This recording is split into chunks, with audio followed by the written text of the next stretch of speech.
श्री स्वामी समर्थ. तुम्हा सर्वांचे स्वामी कृपा या चॅनलमध्ये स्वागत आहे.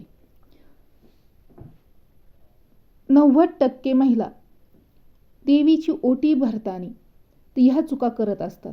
त्याच्यामुळे काय होतं, केलेली सेवा याचं फळ भेटत नाही. तर तुम्ही सुद्धा देवीची ओटी भरताना ह्या चुका करतात का? तर आजच्या व्हिडिओमध्ये आज आपण बघणार आहोत देवीची ओटी कशी भरायची. बऱ्याचदा काय होतं, कुलस्वामिनीची ओटी भरताना बऱ्याचशा महिलांकडून काही चुका होतात. तर त्या चुका होऊ नये म्हणून हा व्हिडिओ स्किप न करता शेवटपर्यंत नक्की बघा. मातृत्व प्राप्तीसाठीचा आशीर्वाद हाच प्रतिकात्मक अर्थ ओटी भरण्याच्या पद्धतीमध्ये आहे.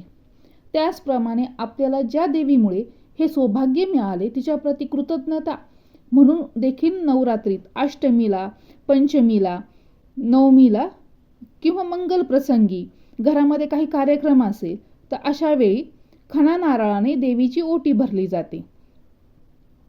तर आता चैत्र नवरात्रीला सुरुवात झालेली आहे. या चैत्र नवरात्रीच्या 9 दिवसांमध्ये तर तुम्ही कधीही ओटी भरू शकता. जर तुम्हाला हवं असेल तर तुम्ही दररोज देवीची ओटी भरली तरी सुद्धा चालते. पण त्यातली त्यात मी आत्ताच सांगितलं आहे, पंचमी, अष्टमी, नवमी ह्या तिथींना जर तुम्ही ओटी भरली तर अतिशय उत्तम आहे. देवीची ओटी भरण्यासाठी तर काय काय साहित्य पाहिजे, बऱ्याच महिलांचा प्रश्न असतो, तर देवीची ओटी कशी भरायची. तर त्याच्यासाठी साडी घरातलीच घ्यायची का बाहेरून विकत आणायची का कशी आणायची. तर मी सर्वप्रथम सांगते, साडी ही देवीला जशी आपण आपल्या लग्नाकार्याला चांगल्या काठापदराच्या सिल्कच्या साड्या घालतो त्याच पद्धतीने देवीला कोणत्याही एकाही रुपयाचा विचार न करता, किती रुपयांची काय रुपयांची, कारण की हे सगळं आपण जो श्वास घेतो ह्या आपल्या भगवती आईमुळेच आहे. आपण जे आहोत ते देवी आईमुळेच आहे.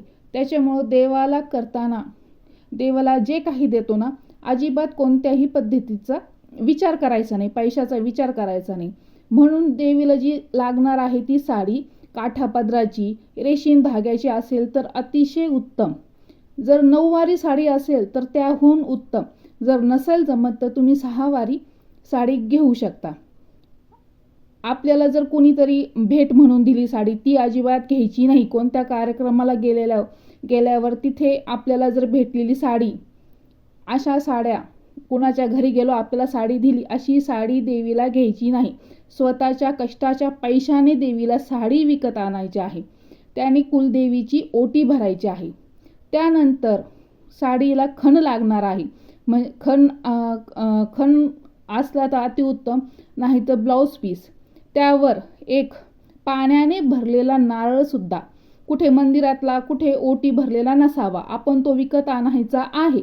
जर घरी नारळाचे झाडं असेल तर ते नारळ घ्यावं, पण कुणीही दिलेलं नारळ घेऊ नये. त्यानंतर जिथं आपल्याला घट बसवला आहे तिथं बसायचं आहे आणि देवासमोर दिवा लावायचा आहे, धूप दीप अगरबत्ती लावायची आहे. आणि आपल्यासमोर आपण जिथं बसणार आहोत देवघरामध्ये तर तिथं एक आपल्यासमोर पाट घ्यायचा आहे आणि त्या पाटावर देवीचं संपूर्ण साहित्य ठेवायचं आहे. त्या साहित्यामध्ये जे आपण देवीला ओटी भरण्यासाठी साहित्य देणार आहेत, इथंच खूपदा महिलांची गफलत होत असते. तर त्या साहित्यामध्ये जो आपला साज शृंगार आहे, जे आपण वापरतो, जे आपली टिकली असेल, साडीपिन, बांगड्या, काचेच्या बांगड्या घ्या हिरव्या कलरच्या, हळदी कुंकवाचा करंडा ठेवा, पावडर, काय तुम्हाला जे ठेवायचं आहे, मेकअपचं सामान, आरसा ठेवा, हार, गजरा, देवीला गजरा नक्की ठेवा. जर गजरा उपलब्ध नसेल तर तुम्ही देवीला गुलाबाचं फूल ठेवू शकता. त्यानंतरून पीस आहे तो ब्लाऊज पीस. त्या ब्लाऊज पीसावर ज्या पद्धतीने आपण विड्याच्या पानावर आपण तांदूळ, सुपारी, हळकुंड, 1 रुपया, जे खारीक खोबरं, जे खारीक वगैरे ठेवतो, तर अशा वस्तू ठेवायच्या आहेत. त्याच्यावर जशी आपण महिलेची ओटी भरतो तशीच त्याच पद्धतीने ओटी भरायची आहे. मणिमंगळसूत्र ठेवायचं आहे. खरं असेल जर तुमची ऐपत असेल, तुमची जी इच्छा असेल त्या पद्धतीत ठेवू शकता. नाही तर खोटं जरी असेल तर तेही देवीला अर्पण केलं तरी चालतं, कारण की घरातली जी ओटी आहे ती ओटी तुम्हालाच वापरायची आहे. त्याच्यामुळे जर तुम्हाला जर शक्य असेल तर त्या पद्धतीने तुम्ही ठेवू शकता. नथ ठेवू शकता, कानातले ठेवू शकता, जो आपला साज शृंगार आहे, टिकल्याचं पॉकेट ठेवू शकता, लिपस्टिक काय असेल नसेल ह्या सगळ्या गोष्टी तुम्ही देवीला अर्पण करू शकता. अशा पद्धतीने देवीचं हे साहित्य करून आपल्याला देवीची ओटी भरायची आहे. हे सर्व सामान देवीच्या साडीवर ठेवायचं आहे. नंतरून देवघरासमोर बसायचं आहे. जिथं घट बसवला असेल, दिवा लावला असेल तिथं बसायचं आहे. तिथं धूप दीप अगरबत्ती लावायची आहे. तुम्हाला बसण्यासाठी एक आसन घ्यायचं आहे आणि तुमच्यासमोर एक पाट ठेवायचा आहे आणि त्या पाटावर हे सगळं ओटीचं संपूर्ण ताट ठेवायचं आहे. आणि या ओटीला जे आपण ताट ठेवलं आहे त्याला हळदी कुंकू लावून घ्यायचं आहे आणि जी आपली कुलस्वामिनी आहे त्या कुलस्वामिनीला हळदी कुंकू अर्पण करायचं आहे आणि आपल्याला स्वतःलाही हळदी कुंकू लावायचं आहे. त्यानंतर काय करायचं आहे हे फार महत्त्वाचं आहे. त्यानंतर 3 वेळा हे ताट ओटीसहित काय करायचं आहे, आपल्या छातीच्या समोर धरायचं आहे, आपल्या हृदयाच्या समोर धरायचं आणि 3 वेळा हे देवीचं जिथं देवघर असेल तिथं स्पर्श करायचा आहे. जर चौरंगावर जर तुम्ही घट बसवलेला असेल तर चौरंगाला स्पर्श करायचा आहे. असं 3 वेळेस करायचं आहे. आणि कुलदेवीची जी ओटी आहे ती भरायची आहे.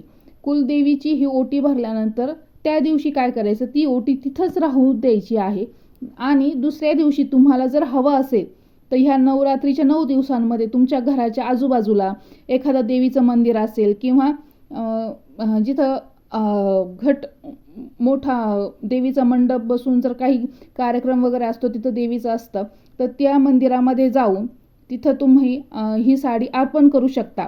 किंवा ज्यावेळेस तुम्ही देवीचं जे मूळ पीठ आहे, जी तुमची कुलस्वामिनी असेल, रेणुका माता असेल, सप्तशृंगी माता असेल, तुळजा भवानी माता असेल, तर त्यांच्या पीठावर ज्यावेळेस जाणार असेल तर त्यावेळेस ह्या ज्या 6 महिन्यात किंवा 1 महिन्यात जर जाणार असेल तर तिथं तुम्ही ती ओटी देऊ शकता. किंवा जरी नाही जमलं तुम्हाला यापैकी तर ती तुम्ही स्वतः ते सामान, जी साडी आहे, जे ओटी भरण्याचं सामान आहे, तर ते तुम्ही स्वतःच वापरायचं आहे. ते इतर कुणालाही द्यायचं नाही. किंवा एखादी पाहुणी आली म्हणून तुम्ही ते सामान देताल, अजिबात नाही. असं कोणत्याही प्रकारचं कृत्य करायचं नाही. जे देवीचं आपण भरणार आहेत ते स्वतः आपण वापरायचं किंवा मग देवीलाच अर्पण करायचं. तर अशा प्रकारे कुलदेवीची ही ओटी भरायची आहे. तर अशाच नवनवीन व्हिडिओसाठी स्वामी कृपा या चॅनलला सबस्क्राईब करा. श्री स्वामी समर्थ.